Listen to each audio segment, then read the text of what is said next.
Hello every pony, I hope you enjoyed your drama-filled break, and welcome back to My Little Pony What Works. Today we're looking at the main story from last time, Games Ponies Play. I mentioned in my review of Just for Sidekicks that the previous episode was a companion to today's episode. Well, I'm sorta wrong. It turns out it was just a second part to an hour-long episode, sitcom style. Just for Sidekicks bookends the entire plot and it's just filler in the long run. But enough about the previous episode. We're here to talk about the most frustrating episode of the season so far. So what did Cadence need the main six for? Well, it turns out the Crystal Empire is a contender to host the Equestria Games. Cadence wants the girls to be the welcoming committee for the games inspector, Miss Harshwinny. However, when they meet the pony with the flower print luggage, they grab the wrong pony and left the games inspector at the train station. I saw this and I thought, really? They're doing this type of story? I mean, the second act is just them impressing the wrong pony, and the audience knows it's the wrong pony, and eventually they'll find out the pony they're talking to is not the games inspector. It's really cliche, and I've seen it done before. On the other hand, it's actually kind of clever, its cliche nature. Because the girls gave the wrong pony the welcome treatment, she relayed the information to the inspector of her experience in the Crystal Empire. Thus, an unbiased source convinced the inspector the games will be held in the Crystal Empire. On the one hand, yay, we may have a Crystal Games episode!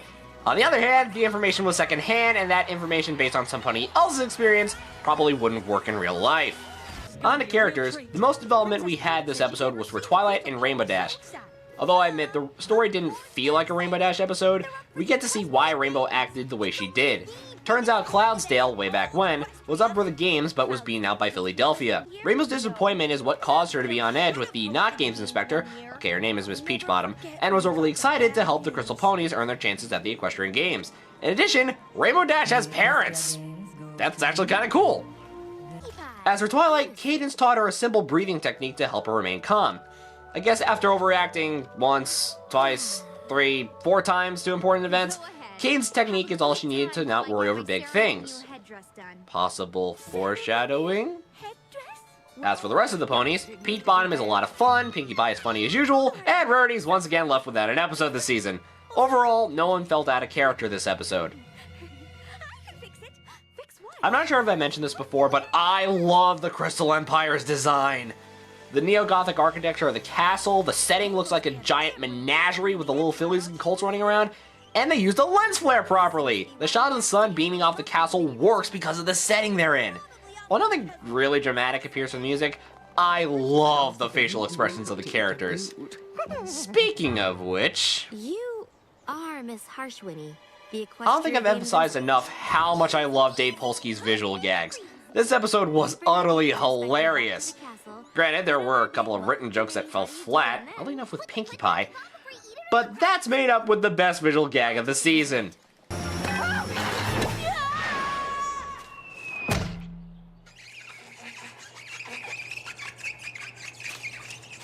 The only downside of this episode's entertainment is my investment wasn't quite there.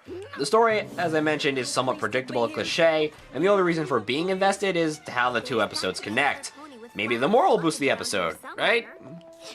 Except that there isn't. Was there a moral? Well, actually there were two half-morals. The first one was Rainbow Dash saying it feels good to help others get something they always wanted, but never had. Almost as good as getting it yourself. Wasn't that the whole idea from the beginning? Help the Crystal Ponies get the games even though your hometown didn't get it while you were young? It's kinda redundant. The other half was about Twilight learning to be cool and collective and hoping Spike learns it too. Again, goes without saying, but this has a little more context to the previous episode.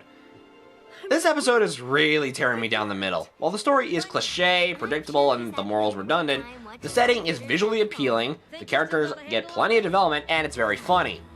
So, even though I'm giving it a 1.5 stars out of 4 rating, I'll give it the honorary Guilty Pleasure of the Season award.